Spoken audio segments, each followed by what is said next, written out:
the nafs has two,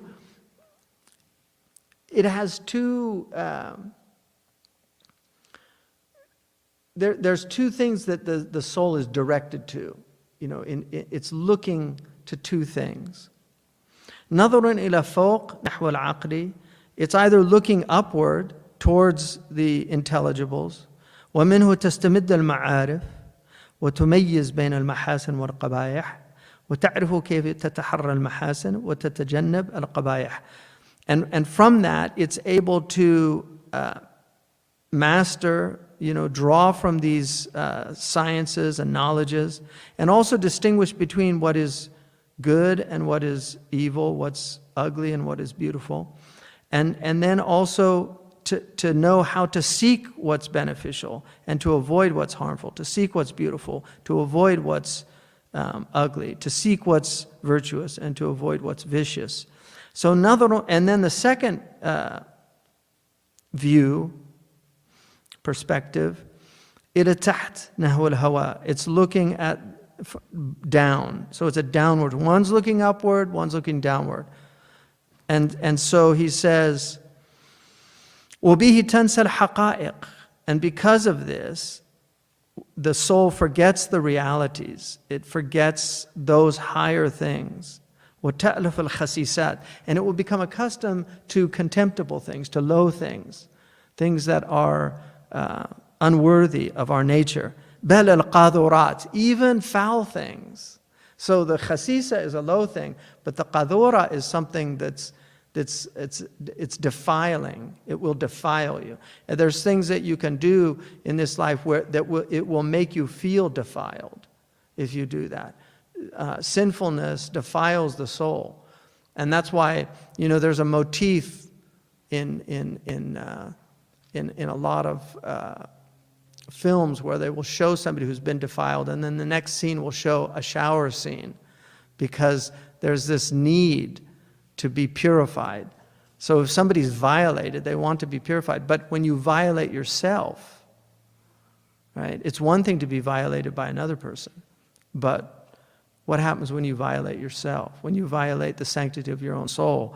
And that also needs it needs tawbah, and it needs cleansing. So he's saying, وَالنَّفْسُ مَتَى كَانَتْ شَرِيفَةً أَدَامَتَ النَّظَرَ إِلَى مَا فَوْقَهَا. When the soul is noble, then it continues its perspective. It's looking always to what's above it. كما ذكرنا. ولا تنظر إلى ما دونها إلا عند الضرورة. And it will not look at what's beneath it except out of necessity. ولا تتناول اللذات البدنية إلا بحسب ما يرسمه العقل المستمد من الشرع. And it will not engage in these pleasures except to the degree with which, and he's talking about the bodily pleasures, اللذات البدنية, except to the degree with which reason has decreed it to be appropriate. So there is a time Allah has made us passionate beings. We have appetites. They're important, and through it we sustain through food we sustain our bodies. Through intimacy we sustain our species, and also take respite from the dunya. So this, he's not saying that we're not like these sannyasis or the monks. The Prophet said, "La rahbaniyata fil Islam." There's no monkhood in Islam. The Prophet ﷺ, he said, "My sunnah is to marry. I marry." He said, "Atazawwaj." He said, "Whoever turns away from my sunnah is faqad aba." Man raghiba an sunnati faqad aba. Whoever turns away from my sunnah, he's refused, meaning he's refused Jannah. So the Prophet, which doesn't mean, again, that, we have to be careful with these things because people can misunderstand them. It doesn't mean that there are scholars that didn't marry. Imam Nawawi never married. Ibn Taymiyyah never married. So there's scholars that never married. But they didn't do it as a devotional practice. And that's the difference. It's like not eating meat. If you choose not to eat meat because, one, you don't like it, then you're like Amr Abul Lahm, the Sahabi who didn't eat meat. There's one Sahabi who didn't eat meat, and the Prophet ﷺ aqarru alayh. So you can be a vegetarian in Islam. There's no problem with that. But if you do it devotionally, then you've made a bid'ah. That's the difference. And so if you're saying, oh, it's higher not to marry, then you've made a bid'ah. Because the sunnah is to marry. It's higher to marry than to not marry.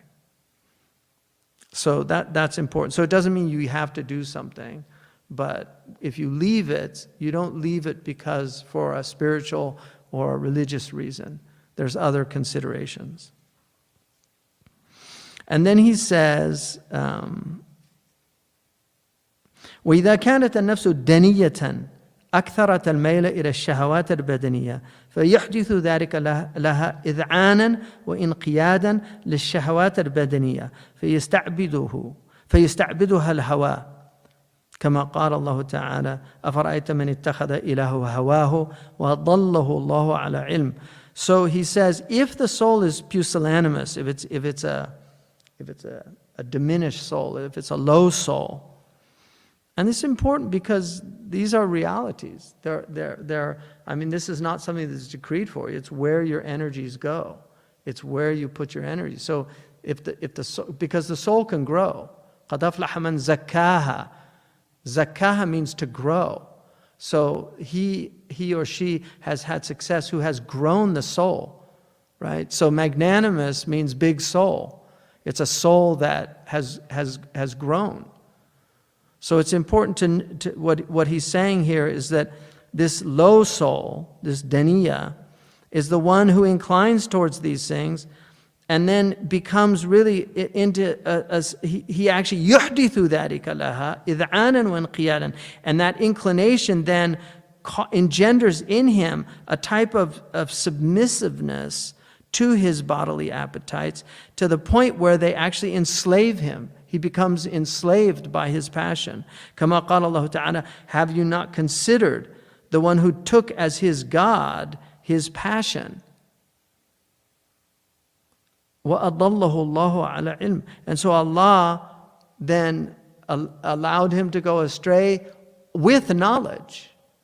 عَلَى عِلْمٍ, despite the knowledge. وَإِنَّمَا أَضَلَّهُ بَعْدَ أَنْ اتَّخَذَ إِلَهُ هَوَاهُ. He went astray after he had taken his passion as his God. وَجَعَلْهُ عَبْدًا لِلْأَغْرَاضِ الدُّنْيَوِيَّةِ, and made him a servant, a slave of his worldly aspirations, his worldly motives. كما قال النبي تعس عبد الدرهم تعس عبد الدينار. Wretched is the slave of the gold, and wretched is the slave of the silver.